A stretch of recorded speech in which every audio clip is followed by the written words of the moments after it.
Sapana village always brings a smile on the faces of people through its various supporting projects. The cases of COVID-19 in Nepal is amazingly increasing every day, and people are truly suffering from hunger, especially in the remote villages, where most of them depend on labor works. Due to the government policy to lock down and shut down for preventing its citizens from having the virus, many people have lost their earnings. The lives of people are truly miserable that they require help. The festive season has been started in Nepal. People widely celebrate two major festivals, Dasai and Deepavali. Festivals in Nepal mean more gatherings of family members and eating together. Realizing that people do not have food to eat at the moment because of the pandemic, Sapana Village Social Impact distributed food packages relief to 665 families of Ichakamana Rural Municipality, Ward Number 1 on 17 October 2020. The food packages included rice, lentil, cooking oil, and salt. Thanks to FEMI Foundation, local authority, and other donors for their financial contributions to realize this inspiring project with SVSI. Thanks to SVSI team and all other participated during the distribution event. Thank you so much, everyone. Thank you.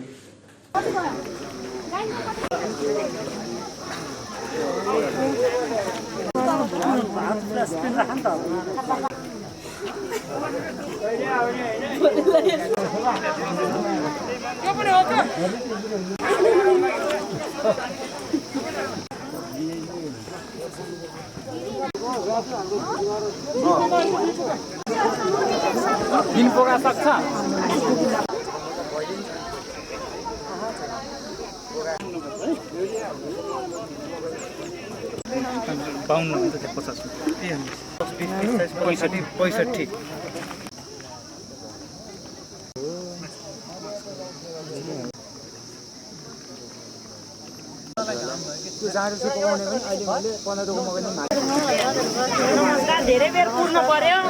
है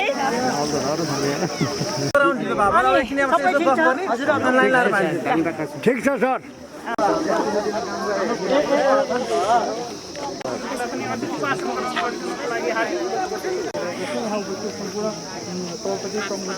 यो कोरोनाको पिरियडमा पनि विभिन्न राहत सामग्रीदेखि लिएर स्वास्थ्यको लागि सुरक्षित रहने कोरोनाबाट कसरी बच्ने भन्ने कार्यक्रमहरू हामीले लिएर आउँदै गर्दा आज सपना भिलेज सोशल इम्प्याक्टले यहाँ विभिन्न किसिमका कार्यक्रमहरू गाउँपालिकासँग समन्वय गरेर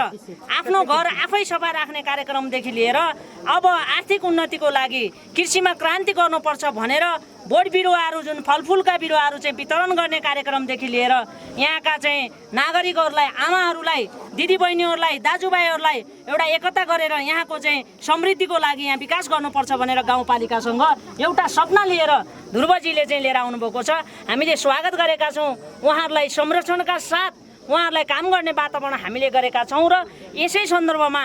एउटा दसैँ प्रोग्राम गर्ने भन्ने कुरा हामी सरसल्लाह भइरहेको थियो। कोरोना भाइरसको कारण धेरै भेला गरेर यो कार्यक्रम गर्न अलिकति उचित हुँदैन भन्ने हिसाबले हामीले यो दसैँको उपहार स्वरूप कुनै पनि आदरणीय आमा बुवाहरू जसले दसैँमा एक छाक मिठो खानको लागि राम्रो लगाउनको लागि तडपिनु पर्ने बाध्यात्मक परिस्थिति हुन्छ, त्यसको लागि अब गाउँपालिका र सपना भिलेज दुईटा संस्था एउटा चाहिँ मिलेर यो गाउँपालिकाले वडा नम्बर 1 का सबै नागरिकलाई कम्तीमा पनि हामीले 20 किलो चामल उपलब्ध गराउने भनेर भनेका थियौं। तर चामल मात्र दिएर हुँदैन, तेल पनि दिनु पर्यो, नुन पनि दिनु पर्यो, दाल पनि दिनु पर्यो भनेर हामीले 15 किलो चामल 2 किलो दाल हुन्छ हैन,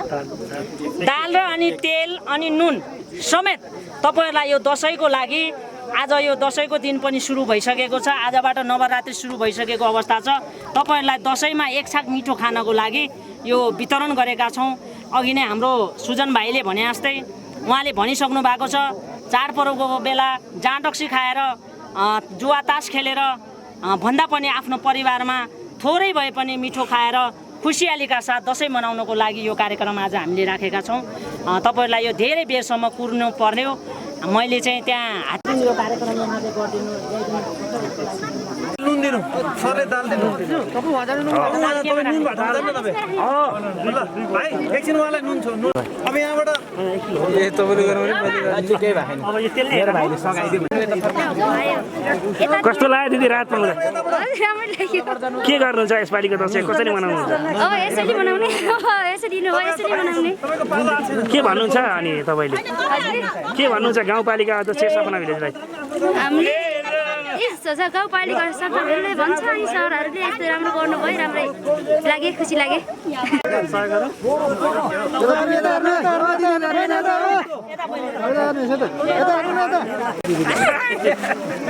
फुलकुमारी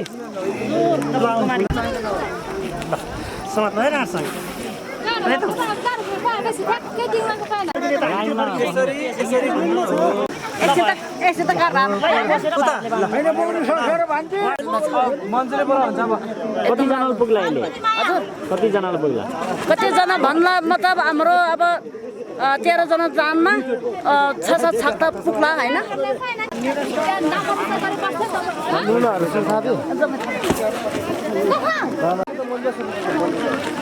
राहत ल्याएर हजुरलाई दिएको छौँ योभन्दा अगाडि पनि हामीले राहत बाँडेकै थियौँ यो दसैँ प्याकेज भनेर स्पेसली हजुरहरूको लागि र हाम्रो गीता दिदीले पनि ल है त्यो एरियामा चाहिँ केही सपोर्ट गर्नुपर्छ होला भनेर भन्नुभयो र हामीले हुन्छ नि दिदी भन्दा दिदीसँग हातेमालो गर्दै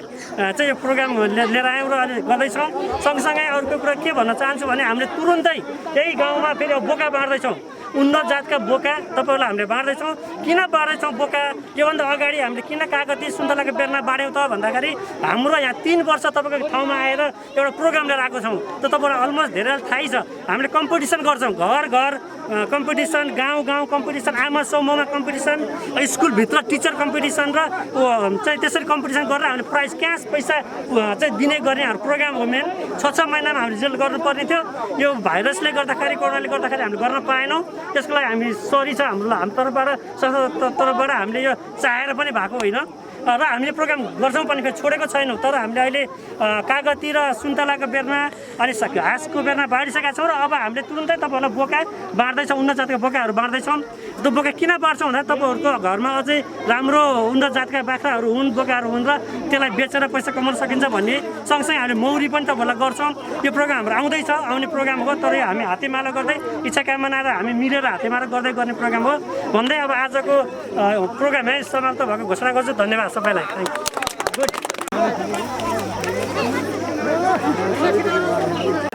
मलाई हेर्नुहोस्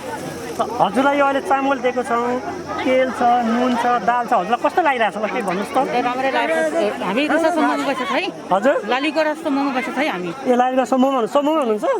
अनि तपाईँलाई अहिले कस्तो लागिरहेको छ खुसी लागिरहेको छ के छ यो चामल लगेर तपाईँ के गर्दै हुनुहुन्छ हामी त भात खानु यो बेच्ने होइन जाँडखाने होइन नि हस् ल दसैँ राम्रोसँग मनाउनु होला है दसैँ मान्नमा पाइने हजुर सर हस् दसैँ मान्नु के भन्नुहुन्छ आची दसैँ मान्न राम्रो भएछ राम्रो होइन यो एकसाथ दसैँ मान्दा पाएँ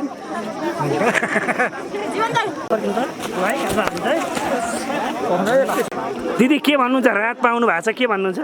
खुसी छ सर के गर्नुहुन्छ दसैँ मनाउनको लागि तपाईँहरूले चामल दिनुभयो खुसी छौँ